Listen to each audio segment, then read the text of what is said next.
very big problem. As I already explained to you, 7-4,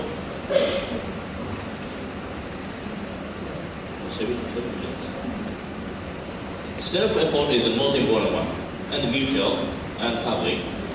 But there is no explicit way that the citizen or community people can participate in discussion or establishment of disaster countermeasure plan. But when we ask the local governments, why don't you put all the countermeasures as much as possible in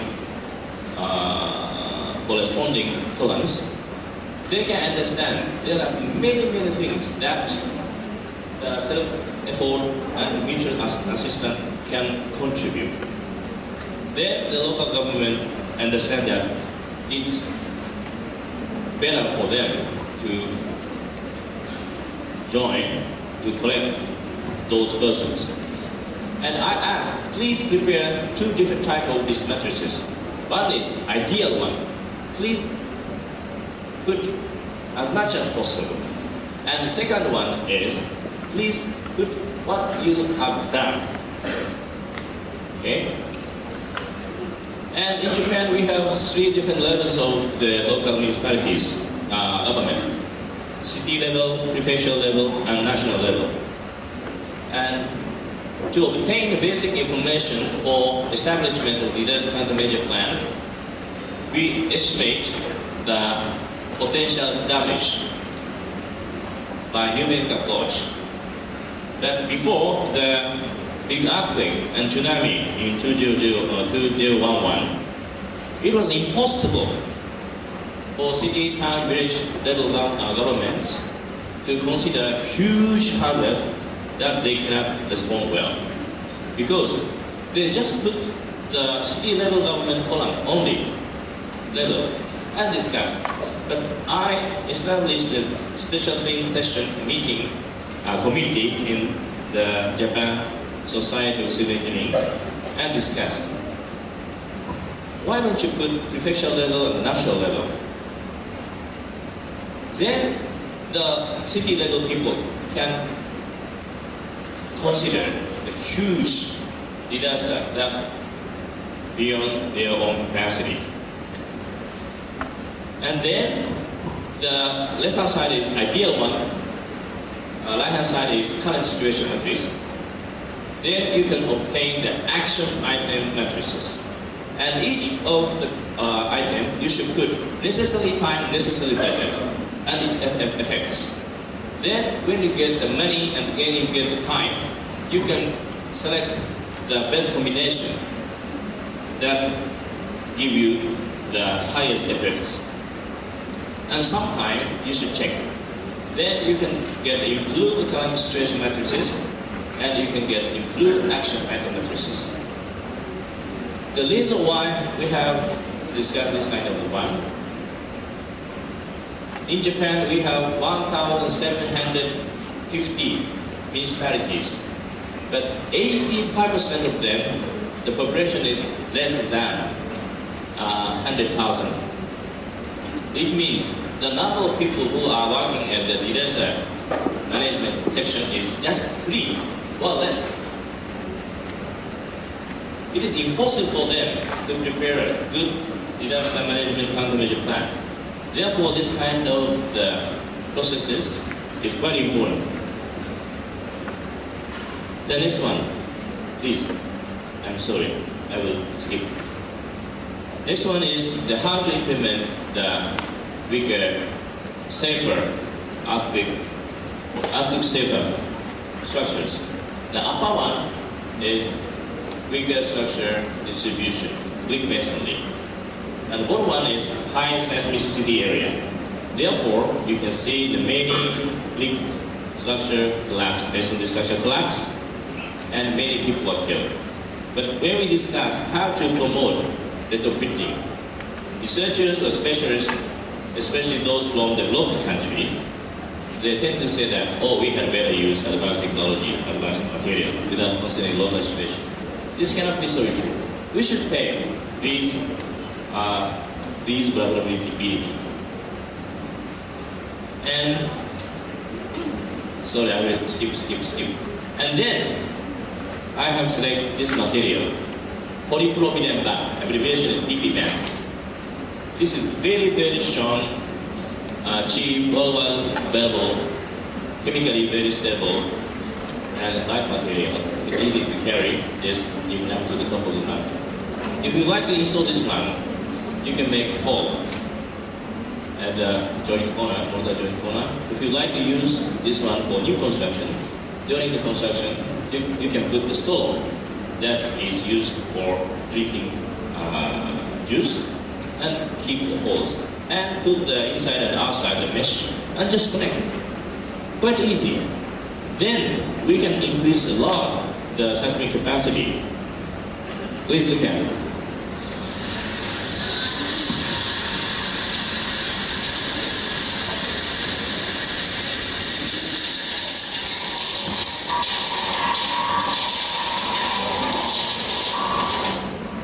The bottom one was okay, so I additionally 16 times more, very strong motion. Among 16, 12 are over 1G. If your structure is here, I'm sure you'll be surprised very much. This is all really satisfactory because so active.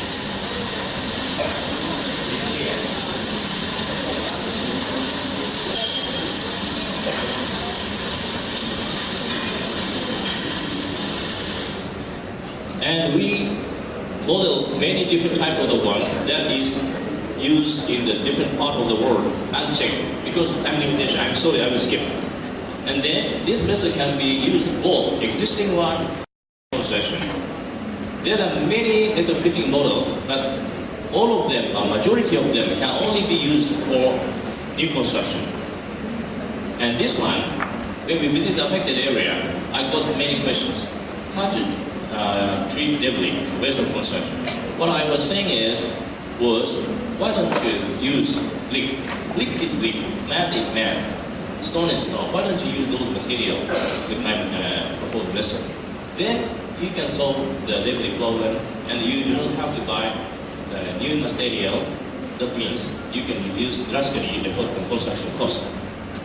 And this is the full-scale test. And the affected area, I visit there and demonstrate the construction. And this is the final. There is a bigger house used in Kashmir area. Floor area is about 73 square meter. The material cost needed for retrofitting this one is just US $30. US 30. And of course, that was the first time for them to construct that one. But the increase of the construction is just less than 5%. But this number become very small, according to their experiences. And we prepare this kind of brochure. With this research topic, already 5-6 PhD students got PhD, and master students more than 10. So it means we have a lot of information from the primitive failure test to huge full-scale shaping table test design. But when we prepare this one, we don't have any equation, just picture, just photo, to let the normal people understand. Because non-engineered structure is prepared, constructed by local people having no engineering background, using local available material. Therefore, there is no relation in between existing quality of structure code and the quality of the structure. How to fill the gap, how to solve the problem. That's why this kind of the one is quite important. I'm sorry, because of time limitation, I prepared how to promote the system by the social approach.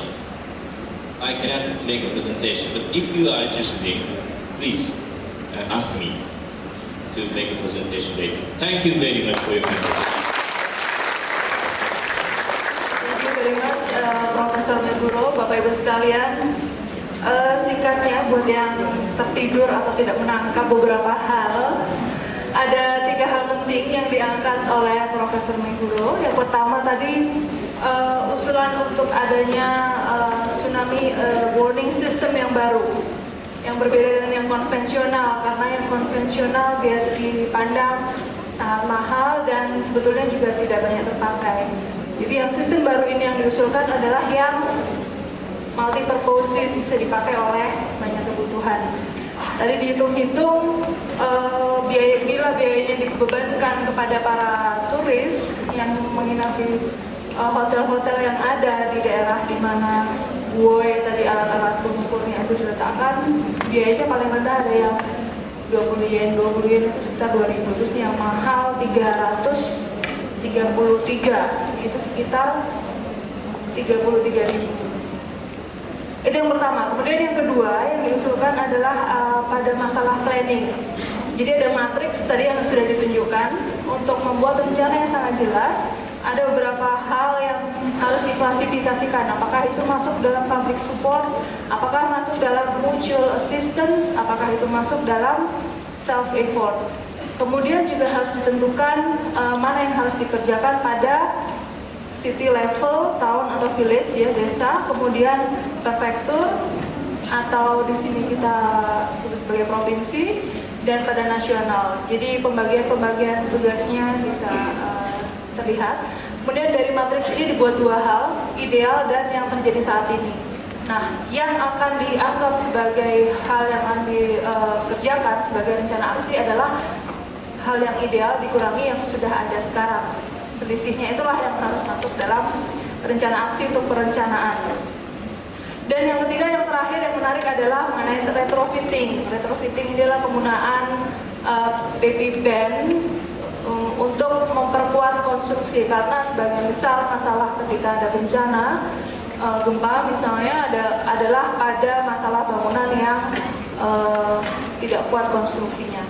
Tadi sudah dicontohkan banyak gambar yang menarik dan saya yakin akan banyak pertanyaan, tapi mohon dipending dulu karena kita akan menyelesaikan dulu presentasi dengan presenter kita yang kedua, Bapak Andi Utomo, yang akan fokus pada isu mengenai rencana kerja kota siaga bencana, resilient city.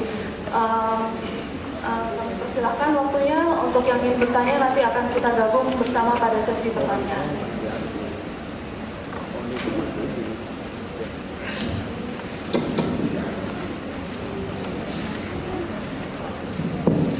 Ya, baik. Assalamualaikum warahmatullahi wabarakatuh. Ya, maaf Ibu dan Bapak sekalian, saya hanya menyiapkan dalam bahasa Indonesia karena memang tornya begitu ya, tidak mengharuskan membuat dalam bahasa Inggris, tetapi dalam presentasi ini nanti bila mana perlu saya akan menggunakan bilingual, jadi untuk menjelaskan hal-hal yang penting saja di dalam English. Ya, baik.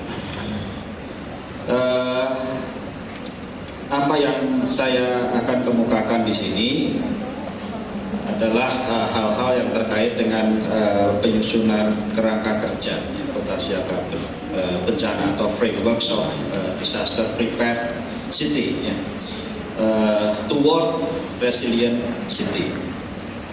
Nah, hanya beberapa dari apa yang saya tulis ini sebenarnya penting untuk perjelas di dalam presentasi. Jadi jangan takut, paling hanya butuh beberapa menit untuk menyelesaikan apa yang akan saya sampaikan. Jadi mungkin hanya 3 main slides of this presentation will be important to deliver. Yang pertama adalah definisi-definisi saja yang mengkaitkan ya, kenapa kita menuju kepada resilient city dan apa bedanya resilient city nanti dengan hanya konteks kota siaga bencana atau disaster prepared city. Nah, kita harus mulai dari goals, the ultimate goals of pengembangan kota atau city development tentunya adalah sustainable city. Tetapi di dalam konteks kebencanaan ini kita punya istilah khusus yang kita sebut dengan resilient city. Jadi Bapak Ibu bisa lihat, that's a sustainable city is not just an environmentally friendly one. It's also resilient and adaptable. Jadi itu yang penting. Jadi resiliensi atau hal-hal yang bisa bounce back ya kepada kondisi semula itu menjadi bagian yang penting di dalam suatu sustainable city. Sedangkan resilient city sendiri ini saya kutip dari working definition dari resilientcity.org. Resilient city is one that has developed capacities. Jadi kapasitas sebagai hal yang utama to help absorb future shocks and stresses to its social, economics, and technical system, and also the infrastructure so as to be able to maintain essentially to some functions, structures, systems, and identity. Jadi hal yang penting di dalam hal ini adalah bahwa resilient city ini sebenarnya diberikan kepada kota yang pernah mengalami bencana dan dia bisa kembali ke kondisi semula sebelum bencana terjadi. Nah, nanti apakah ada contoh di Indonesia dan sebagainya kita akan bahas berikutnya, karena ada beberapa hal yang penting di dalam resilient city itu yang harus dipenuhi supaya kita bisa punya label sebagai resilient city. Nah, di sini contohnya kalau kita harus membedakan begitu apa sih kota siaga bencana dan kenapa kita masih towards resilient city. Jadi kota siaga bencana ini adalah city which is well prepared to face strikes of all types of hazard. Jadi intinya adalah ke sana. Jadi tidak semua jenis hazard harus mampu ditanggulangi oleh suatu kota. Kita tidak boleh tadi hanya tsunami saja, hanya banjir saja, hanya gempa saja dan sebagainya. Sekali kita membuat rencana tata ruang kota misalnya, maka rencana tata ruang kota itu harus mampu memitigasi semua jenis bencana yang mungkin menyerang suatu kota. Jadi intinya adalah ke sana ya. All types of hazard ya. Dan yang kedua, with low level of vulnerability ya. Dan yang ketiga, high capacity to cope with the risk impact. Kalau di sana ya, risk or impact ya. By which it could ya, bounce back to before the event, the disaster event condition. Jadi intinya adalah di sana. Kalau kita bicara di sini adalah yang penting adalah bahwa keseluruhan disaster management cycle ini di dalam satu hal yang namanya development. Jadi kalau tadi di sesi sebelumnya kita ada bicara urban management, maka sebenarnya inilah ya, urban management. Ini juga yang dikembangkan oleh Jepang ya, JICA. Jadi siklus penanggulangan atau disaster management ini baik yang pada saat dan post disaster dan pre disaster semuanya adalah bagian yang tidak terpisahkan dari development proses itu sendiri. Nah, oleh karena itu kalau kita bicara resilient city tadi ya tentunya adalah kita akan hanya dapat suatu resilient city kalau semua siklus dari disaster management ini dipenuhi atau terintegrasi di dalam proses pembangunan. Nah, yang penting kemudian adalah bagaimana konsep bencana. Tadi sebenarnya rumus yang ini sudah dikemukakan oleh pembicara sebelumnya, tapi dalam konsepsinya sebenarnya begini. Disaster atau risk itu hanya akan terjadi kalau dua hal ketemu. Jadi ada hazard, ada vulnerability. Hazard saja begitu besarnya, misalnya gempa tetapi menimpa daerah yang tidak ada manusianya, kita tidak katakan bencana. Itu hanya fenomena alam atau natural phenomenon saja.